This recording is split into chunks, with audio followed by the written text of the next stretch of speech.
This is Algebra 2 with Trig, Unit 1B.4, where we're using the graphing calculator. So we're going to use the Texas Instrument 84. 83 works just fine, same way. So the first thing I would suggest is for everyone to hit their second plus. Second plus should bring you to a menu that you need to go down to 7 if you have an 84, and maybe the 83s would take you down to 5. 5 would be reset. But for the majority of the calculators, they're at 7.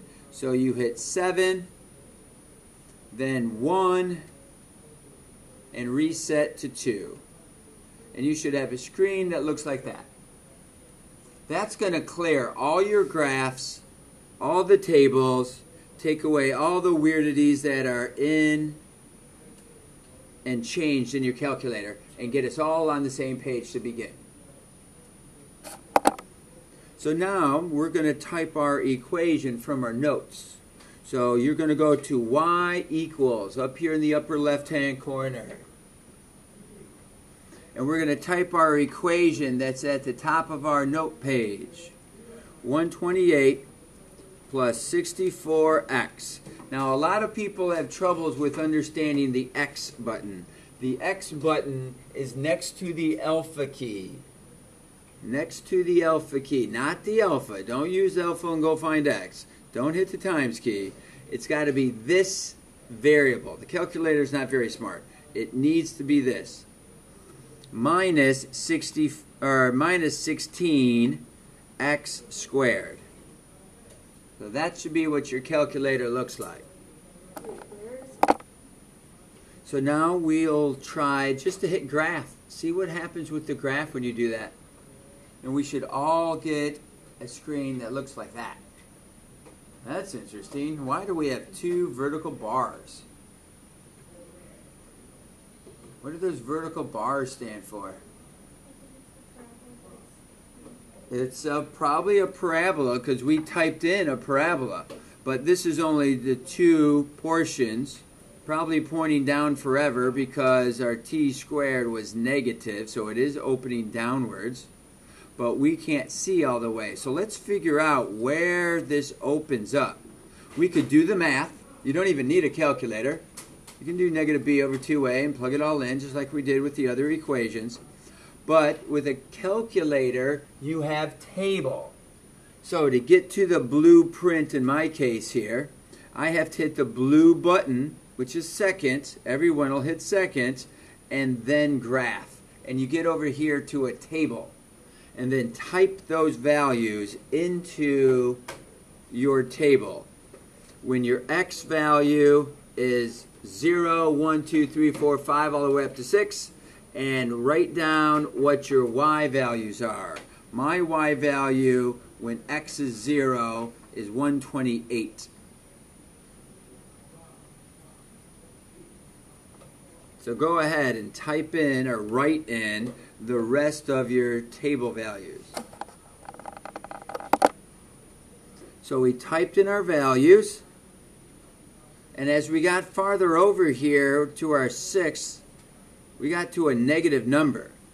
Why does the table stop after 6 seconds? These are the seconds that this balloon is launched into the air.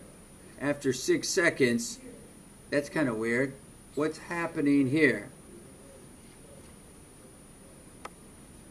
For the context of this problem,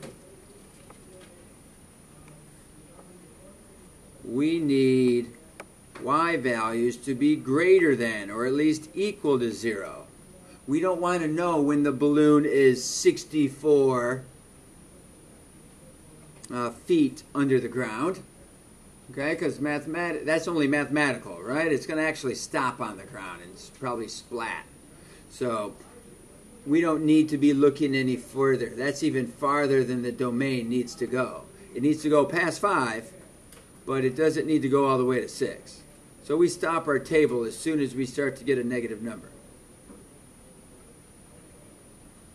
So we've got this into our calculator, we see what the table is supposed to be, but when we hit graph, I don't see that. So how can we change our table so our window of our screen so we can see more? We're going to hit the window button, the second one in on the very top. And first we're going to make note of the way that the current window is. This is your common window. This is the window that it would typically go to. There is a zoom button. We never use this zoom button. Never use the zoom button except for number 6, because that turns it right back into this normal method. Okay, if your windows get messed up, you can go to zoom 6 and you'll see that you have a X value that's minimum is -10, an X value maximum that is +10, and you have this scale which tells you how often the tick mark is laid across your screen. Each one of these little dashes is 1. And if you like to change that, you just go to your window, go down to scale. If you tell it to put a tick mark every 5 units and hit graph, you'll see that you'll have a tick mark at 5 and at 10, at -5 and -10. It doesn't change the graph at all. The scale won't change the graph at all, but sometimes it's nice to have your scale be somewhat clean. So we're just going to keep it at 1. And then the Y values, the minimum is 10, the maximum is 10, and the scale is 1.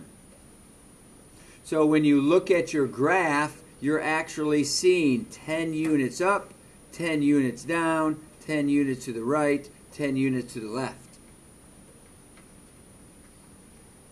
But how far up do we have to look? Yeah, 192. That's your value in your table. So if you go to Windows, what are we going to change? What value in here do you think is going to take the graph to be able to look up more? You have to think. Is that an X value needs to change? It's a Y. Is it a minimum or a maximum? Yeah, clearly a maximum value. So if you put in exactly 192 and hit graph, you're going to see your parabola hit the very top of the screen. This is kind of cool. But I would suggest in most situations, you need to be a bit larger than that. Okay, 200 works good, but that's actually not going to be perfect. Let's go to 225.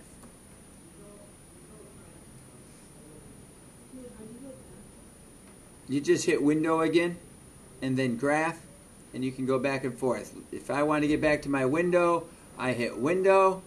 I can make a change. If I've made my change, I can go to graph, and I can see it.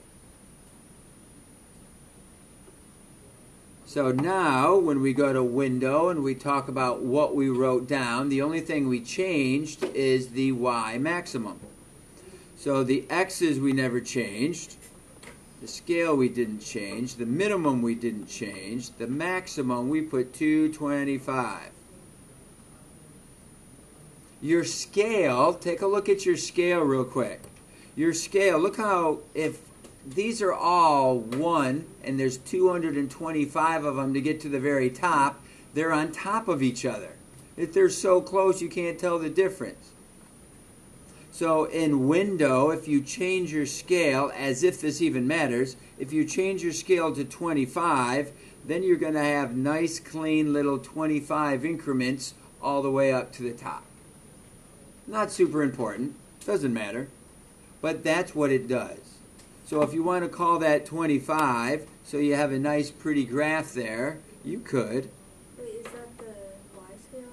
That is the Y scale, because it's on the Y-axis. So we come down towards the bottom. What is the height of the dormitory room?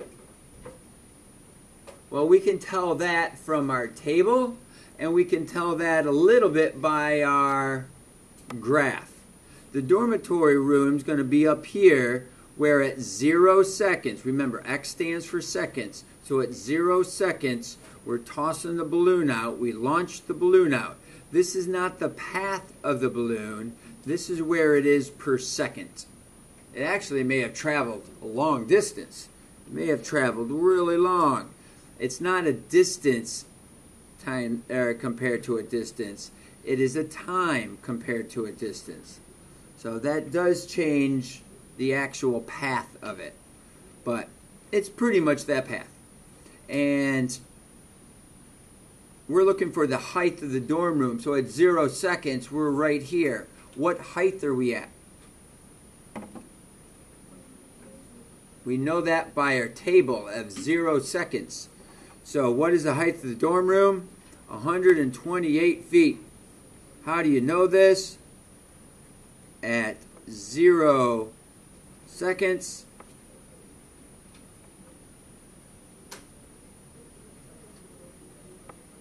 height is 128. When X is 0, Y is 128.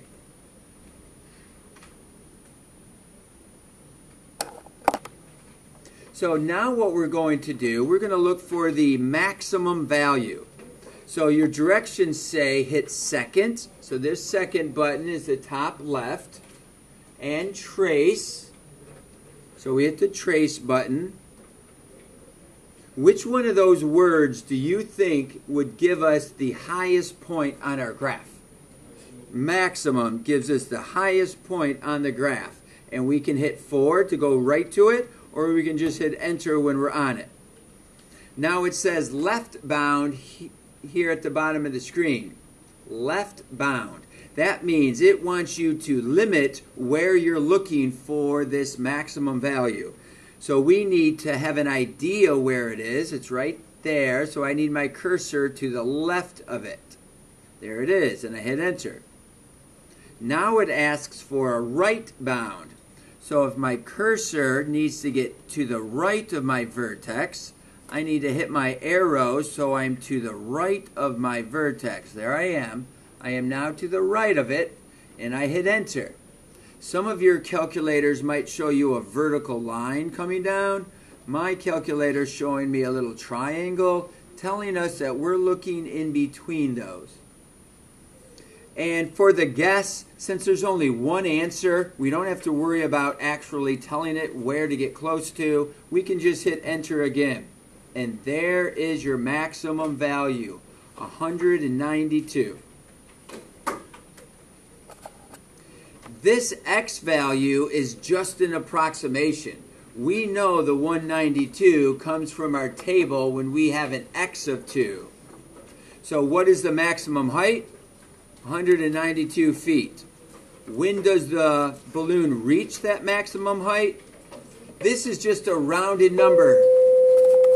Some of you have values that are greater than 2 by a teeny bit. Some of you have values that are less than 2 by a teeny bit. But we know mathematically that that is exactly 2. So 2 seconds.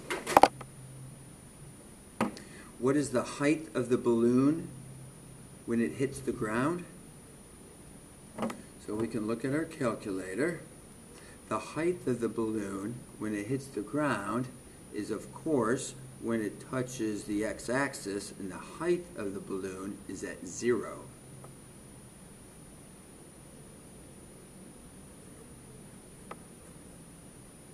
Zero feet is when it hits the ground.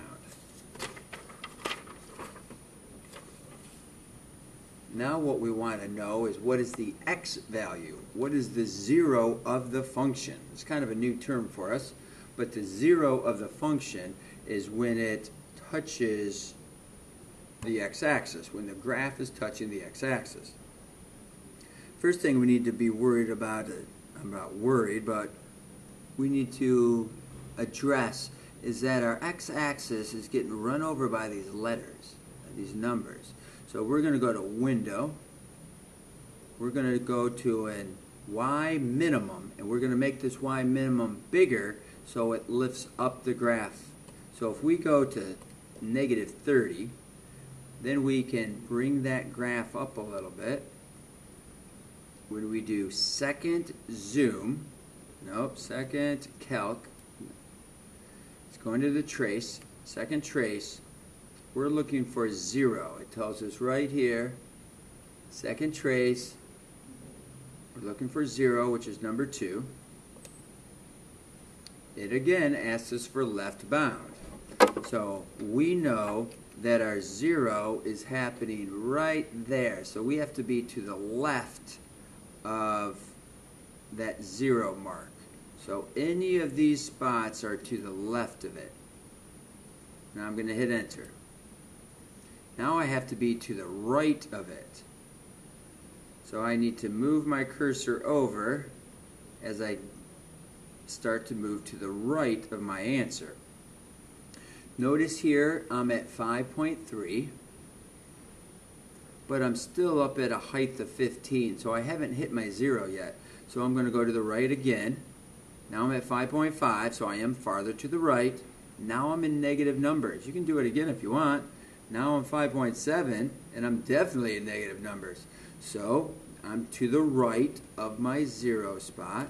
Hit enter. Guess. You can move your calculator back so you're as close to 0 as you can. It doesn't really matter. There's only one answer inside this little window, so just hit enter. And there is your time that it takes for this balloon to get launched and land. 5.46 seconds. When does the balloon hit the ground? 5.46 seconds. You may have to change the window so that the words and numbers aren't covering the x-axis. That's what we did.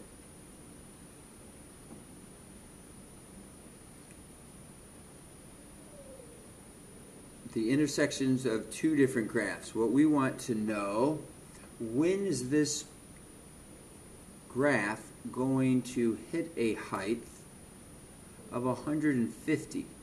It hits a height of 150 in between 128 and in between 176. 128 and 176. So in less than 1 second, it's at a height of that much. So we need to figure out where that is. You can do it by hand, but it becomes very cumbersome. So one neat way is to use technology. We can come down and hit y equals, come down to a new equation, use your arrow key to go down to y2. We're going to type in 150. That is a vertical line, horizontal line, hit graph, that is crossing at exactly 150. So now we're going to figure out when that hits. It actually hits at 2 spots. So when we hit second trace, following the directions, remember there's videos on all of these.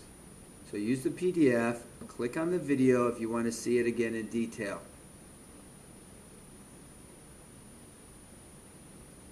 We're going to look for the intersection of two different graphs. So you need to come down to number 5, hit enter. Is this your first graph? They call it curve, but is this your first graph? The answer is yes. This is our first equation. Is this your second curve or your second graph? The answer is yes. It's the only other one we wrote. Now it wants you to guess. This is finally important for us to use the guess option, because the closer the cursor we have here is to the intersection, that means it's going to go to that result. There are 2 different results. So if you want the close one here, we need to get close to it. If you want the one further out, you have to get closer to it. We're going to look for this answer. Hit enter, and it happens at 1.7, so we're going to round that, or 1.379, so 1.38. At 1.38 seconds, we're at 150 above. Find the times, round it to the nearest hundredth. So 0.38, comma 150. And when else are we there? So we hit second trace. We go to intersect because we want to know when the two graphs cross. Is that my first equation? Yes. Is that my second equation? Yes. Now, for guess, you have to get closer to the other answer. Otherwise, you're going to get the same result again. You want this answer, you hit enter. Notice that it's telling you 3.62. And that's at 150.